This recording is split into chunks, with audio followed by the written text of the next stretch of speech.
मीरा शायद मायके से ही मन बना के चली थी कि वह ससुराल में किसी के साथ अच्छा व्यवहार नहीं करेगी, ना ही किसी से अच्छे से बात करेगी। वह किसी न किसी प्रकार से सबका इंसल्ट ही करेगी। धीरे धीरे मीरा को ससुराल में 1 महीना हो गया था, पर मीरा ससुराल में ना ही किसी परिवार वालों के साथ अच्छे से बात करती थी और ना ही किसी के साथ घुलना मिलना पसंद करती थी। आज चाची सास ने आकर कहा, मीरा तैयार हो जाओ, हम सब मंदिर जाएंगे। मीरा ने साफ मना कर दिया, यह कहते हुए कि उसे मंदिर वंदिर जाना पसंद नहीं, ना ही वह इन सब में विश्वास करती है। चाची सास ने कुछ नहीं कहा, पर परिवार का कोई भी सदस्य मंदिर नहीं गया। पूछने पर जवाब मिला कि बड़े प्यार से कि सब साथ में ही मंदिर जाएंगे, जब तुम्हारा मन होगा तब चलेंगे। छुट्टी के दिन बच्चों ने कहा, आज चाची के साथ मूवी देखने चलेंगे हम सब। सभी तैयार थे, पर मीरा ने यह कहकर बच्चों को टाल दिया कि आज उसका मूड नहीं है, वह सब चले जाएं, वह शांति से अकेले रहना चाहती है। बच्चों ने बड़े प्रेम से कहा चाची से, जब आपका मूड होगा तभी हम मूवी देखने चलेंगे, सब साथ में चलेंगे, आपके बिना नहीं जाएंगे। पर किसी ने भी कोई शिकायत भी नहीं की, परिवार में भी नहीं। पर मीरा ने तो आज हद ही कर दी। घर की सभी औरतें किसी रिश्तेदार के यहाँ सत्संग में गई थीं। चाचा जी और जेठ जी किसी काम से बाहर गए थे। अनुज सभी परिवार को सत्संग में छोड़ने गया था। अनुज के पिताजी की तबीयत कुछ ठीक नहीं थी, इसीलिए वह घर पर ही थे। घर पर सिर्फ मीरा और उसके ससुर जी ही थे। तकरीबन शाम को 4 बज रहे थे। मीरा अपने कमरे से बाहर निकली, देखी तो ससुर जी कुछ पढ़ रहे थे।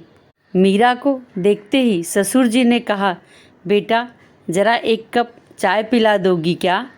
मीरा ने उनकी बात को काटते हुए कहा, सॉरी, मेरे सर में बहुत तेज़ दर्द हो रहा है और मैं गैस के पास जाऊंगी तो और दर्द होगा, मुझसे नहीं होगा।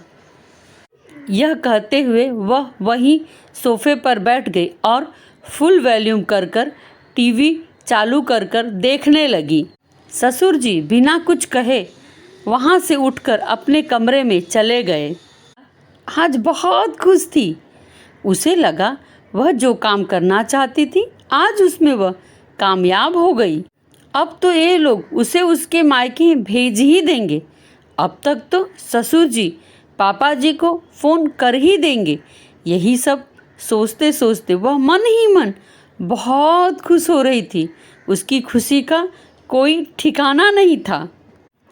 तभी उसके सर पर किसी ने हाथ फेरा और टीवी का वॉल्यूम कम करते हुए कहा, बेटा यह चाय लो, पी लो, तुम्हें सर दर्द से आराम मिलेगा।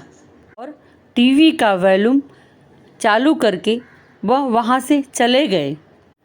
यह देखकर मीरा आज बहुत शर्मिंदगी महसूस करने लगी। उससे चाय न पिया जा रहा था और ना ही छोड़ा जा रहा था। थोड़ी देर में अनुज अपने परिवार वालों को छोड़कर घर पर आ गया।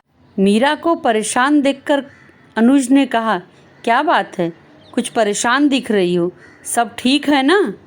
मीरा के मुंह से तपाक दे निकल पड़ा, क्या तुम्हारे घर वाले पागल हैं क्या? अनुज ने पूछा, क्यों, क्या हुआ, ऐसा क्यों कह रही हो? मीरा ने अनुज को सारी बात बताई।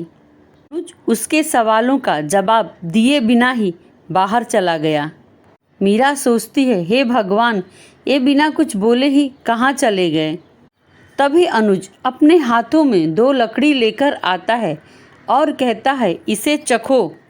यह किसकी लकड़ी है?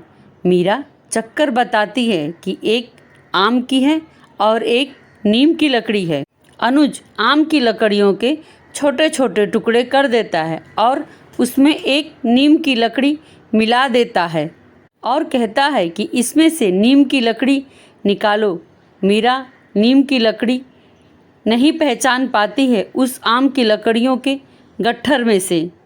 अनुज कहता है, हमारी परदादी कहा करती थी कि एक लड़की जब अपने ससुराल आती है तो वह अपने अच्छे और बुरे व्यवहार दोनों के साथ आती है। वह अकेली ही अपने गुण और अवगुणों के साथ आती है। सब एक जैसे नहीं होते हैं।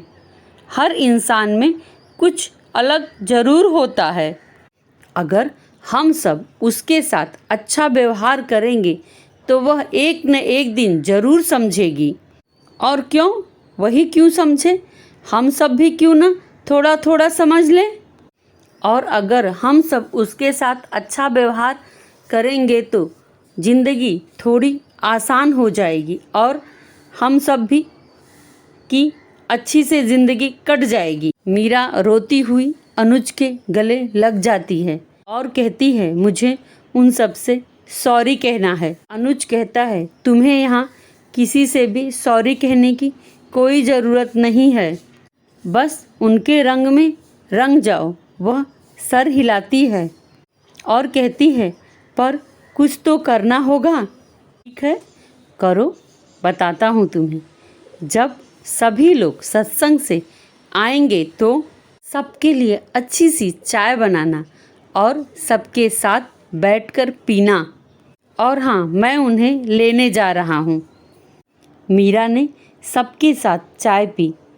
सभी ने मीरा के सर पर हाथ फेरा और बड़े प्यार से। आज मीरा की आंखों में पछतावे के आंसू और होठों पर कलियों की तरह खिलती हंसी थी। सही मायने में मीरा का गृह प्रवेश तो आज हुआ था उसके नए संसार में। दोस्तों, कभी कभी एक अच्छाई 1000 दुर्व्यवहारों पर भारी पड़ जाती है।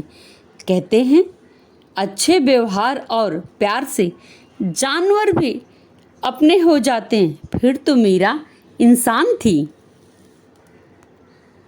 इस कहानी से अगर कोई एक भी परिवार प्रेरित हो दोस्तों, तो हमारा समाज बदल सकता है।